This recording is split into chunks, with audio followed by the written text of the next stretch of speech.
क्या आप जानते हैं कि अमेरिकी स्पेस एजेंसी नासा पुजारियों को नौकरी दे रही है, लेकिन क्यों? या फिर क्या आपको पता है कि दुनिया में एक ऐसी मछली भी है जो पानी के अलावा जमीन पर भी चल सकती है? क्या आप भारत के उस मंत्री के बारे में जानते हैं जो सरकार में होने के बावजूद भी 12वीं कक्षा की पढ़ाई कर रहे हैं? क्या आपको पता है कि स्क्रू ड्राइवर में पीले रंग का रबर क्यों लगा होता है? क्या आप जानते हैं कि हमें खाना खाने के बाद नींद क्यों आती है? यकीनन आपने आज से पहले इतने अमेजिंग फैक्ट्स नहीं सुने होंगे, इसलिए वीडियो को आखिर तक जरूर देखें। फैक्ट नंबर 1, भारत जैसे देश में फैक्ट्री और गाड़ियों की संख्या इतनी ज्यादा है कि उसकी वजह से बहुत ज्यादा मात्रा में कार्बन डाइऑक्साइड रिलीज होती है, जो पॉल्यूशन फैलाने और तापमान बढ़ाने का काम करती है।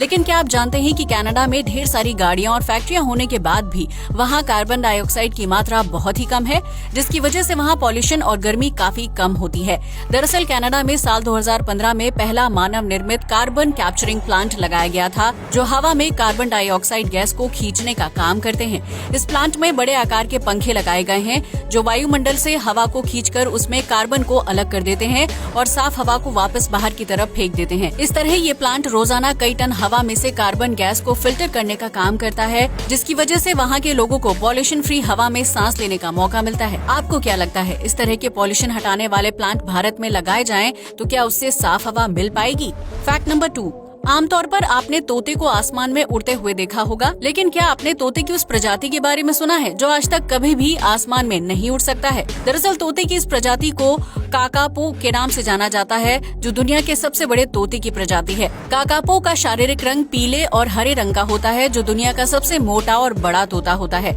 ये तोता मुख्य रूप से न्यूजीलैंड के जंगलों में पाया जाता है, जिसने साल 2008 में अपने साइज के लिए पहली बार खिताब जीता है और इस प्रजाति का तोता लुप्त होने की कगार पर खड़ा है।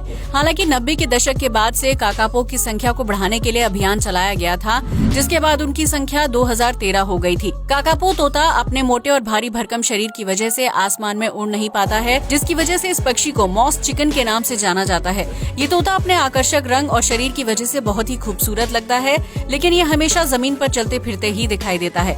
काकापो तोता अपना घोंसला जमीन पर झाड़ियों के बीच ही बनाता है, जबकि खुद को शिकारियों से सुरक्षित रखने के लिए हरी भरी झाड़ियों के बीच छिप जाता है। फैक्ट नंबर 3, आप में से बहुत से लोग बुरी नजर या बैड लक जैसी चीजों पर यकीन करते होंगे, जिसे दूर करने के लिए लोग छोटे मोटे टोटके करते हैं। लेकिन क्या आपको पता है कि नॉर्थ अमेरिका और ईस्ट साइबेरिया के कुछ इलाकों में एक ऐसी प्रथा को फॉलो किया जाता है, जिसके तहत अगर किसी व्यक्ति को बुरी नजर या बैड लक से बचना होता है तो वो अपनी पत्नी की अदला बदली कर देता है। दरअसल इस प्रथा के अनुसार जब किन्हीं दो व्यक्ति को ये महसूस होता है कि उनके साथ कुछ गलत हो रहा है या फिर उनके घर पर कोई बुरा साया या नजर मंडरा रही है, तो उसे दूर करने के लिए वो दोनों आदमी अपनी पत्नियों की अदला बदली कर लेते हैं। ऐसा करने के पीछे ये तर्क दिया जाता है कि बुरी आत्मा या साया इस बात से कंफ्यूज हो जाता है और उस घर को छोड़कर दूसरी जगह चला जाता है, जिसके बाद उनकी पत्नियां वापस अपने घर आ जाती हैं। इस अदला बदली के दौरान महिलाएं दूसरे पुरुष के साथ बिल्कुल अपने पति की तरह रहती हैं और उनकी देखभाल करती हैं, जिसकी वजह से उन्हें कुछ समय के लिए ऐसा महसूस होता है कि उन्होंने दूसरी शादी कर ली है। यही वजह है कि नजर उतारने वाली इस प्रथा को दुनिया की सबसे अजीबोगरीब प्रथा माना जाता है, जिसमें पत्नी को बदल देने से बैड लक गुड लक में बदल जाता है। क्या आप इस तरह के टोटके या प्रथा में यकीन करते हैं? अपना जवाब कमेंट बॉक्स में जरूर शेयर करें। फैक्ट नंबर 4, आपने अक्सर बिजली का काम करने वाले इलेक्ट्रीशियन को स्क्रू ड्राइवर इस्तेमाल करते हुए देखा होगा, जिसमें बड़े साइज के ड्राइवर पर हैंडल के बाद पीले रंग की रबर लगी हुई होती है। लेकिन क्या आपने कभी सोचा है कि स्क्रू ड्राइवर पर रबर लगाए जाने की असल वजह क्या होती है?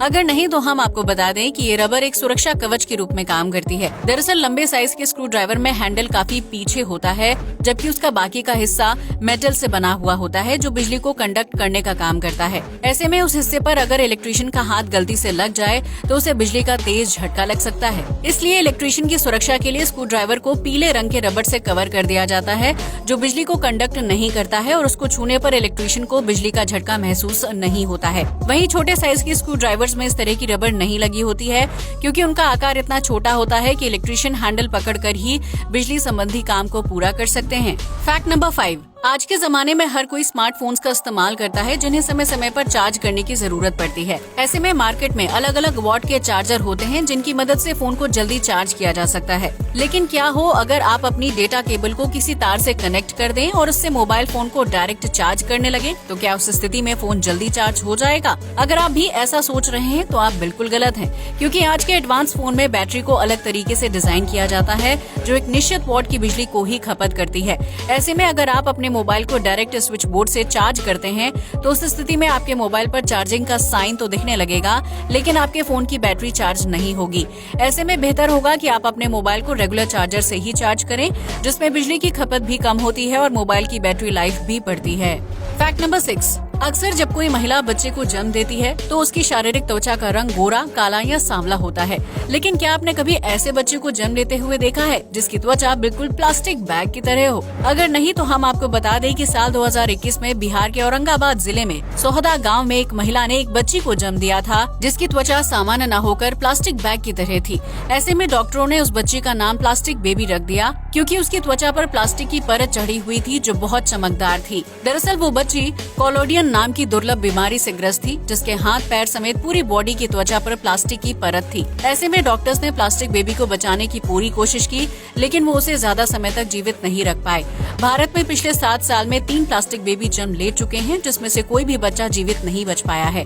आपको बता दें कि बच्चे को कोलोडियन नाम की बीमारी माता पिता के जीन्स में गड़बड़ी की वजह से होती है, जिसकी वजह से बच्चे के शरीर के ऊपर प्लास्टिक की परत जमने लगती है और ये रोग बढ़ते बढ़ते पूरे शरीर में फैलकर बच्चे को संक्रमित कर देता है। फैक्ट नंबर 7, आप में से बहुत से लोगों ने इस बात को नोटिस किया होगा कि अक्सर खाना खाने के बाद तेज नींद आने लगती है या फिर बॉडी अचानक से आलस महसूस करने लगती है। लेकिन क्या आपने कभी सोचा है कि ऐसा क्यों होता है? दरअसल खाना खाने के बाद हमारा पाचन तंत्र उस भोजन को पचाने का काम शुरू कर देता है, जिसके लिए सामान्य के मुकाबले ज्यादा ऊर्जा और ब्लड फ्लो की जरूरत पड़ती है। ऐसे में हमारा दिमाग एक्स्ट्रा एनर्जी और ब्लड को पाचन तंत्र में ट्रांसफर करना शुरू कर देता है ताकि वो भोजन को जल्दी से जल्दी पचा सके। ऐसे में दिमाग को काम करने के लिए जरूरी ऊर्जा और ब्लड फ्लो नहीं मिल पाता है, जिसकी वजह से दिमाग में एडिनोसिन नाम का केमिकल रिलीज होने लगता है। इसी केमिकल की वजह से इंसान को आलस या नींद आने का एहसास होता है, जिसकी वजह से अक्सर लंच या डिनर करने के बाद हमारा शरीर बहुत लो महसूस करने लगता है। वहीं सुबह के टाइम हम हल्का नाश्ता करते हैं, जिसे पचाने के लिए पाचन तंत्र को ज्यादा ऊर्जा खर्च नहीं करनी पड़ती है और इसीलिए सुबह के वक्त नाश्ता करने के बाद हमें नींद नहीं आती है। ऐसे में अगर आप खाना खाने के बाद नींद और आलस आने से बचना चाहते हैं तो इसके लिए आप हैवी खाना खाने के बजाय लंच और डिनर में भी लाइट फूड का सेवन कर सकते हैं।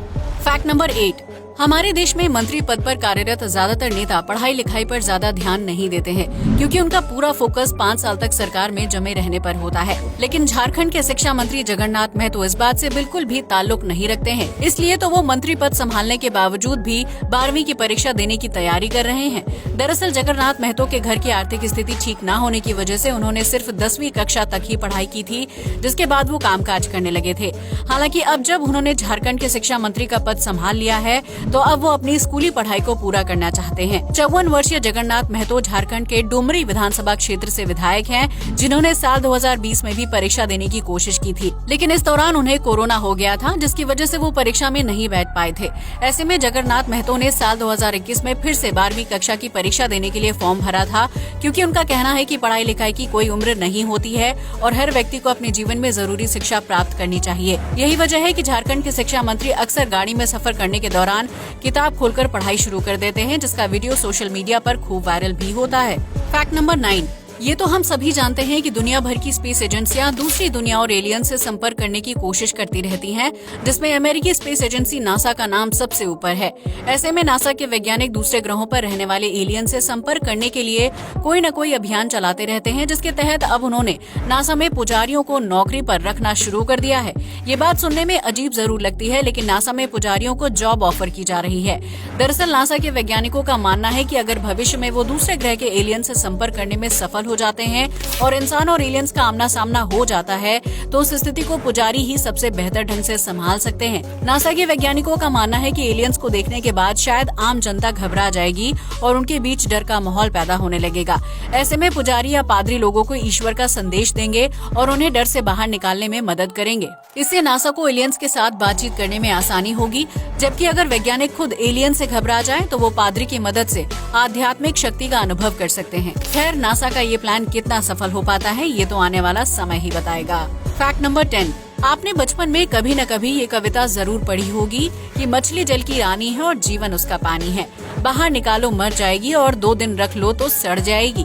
लेकिन क्या आप जानते हैं कि ये कविता मछली की एक प्रजाति पर बिल्कुल गलत साबित होती है, क्योंकि वो मछली पानी से बाहर निकलने पर मरती भी नहीं है और 2 दिन रखने पर सड़ती भी नहीं है। दरअसल मछली की इस अनोखी प्रजाति को क्लाइंबिंग गौरामी के नाम से जाना जाता है, जो पानी से बाहर आसानी से जीवित रह सकती है। इतना ही नहीं, ये मछली जमीन और पत्थरों पर रेंगने और कूदने में भी माहिर है, जिसकी वजह से इसे क्लाइंबिंग पर्च फिश के नाम से भी जाना जाता है। दरअसल इस मछली के गिल्स का डिजाइन दूसरी मछलियों के मुकाबले काफी अलग होता है, जिसकी वजह से ये पानी से बाहर हवा में भी आसानी से सांस ले सकती है। क्लाइंबिंग गौरामी की खासियत है कि ये झरने या धीमी धारा में बह रहे पानी के ऊपर पत्थर या चट्टानों पर चढ़ाई कर सकती है, जिसका साइज बहुत ही छोटा है और ये खुद को सूखे की स्थिति में भी लंबे समय तक आसानी से जिंदा रख सकती है। आज के लिए बस इतना ही। जय हिंद दोस्तों।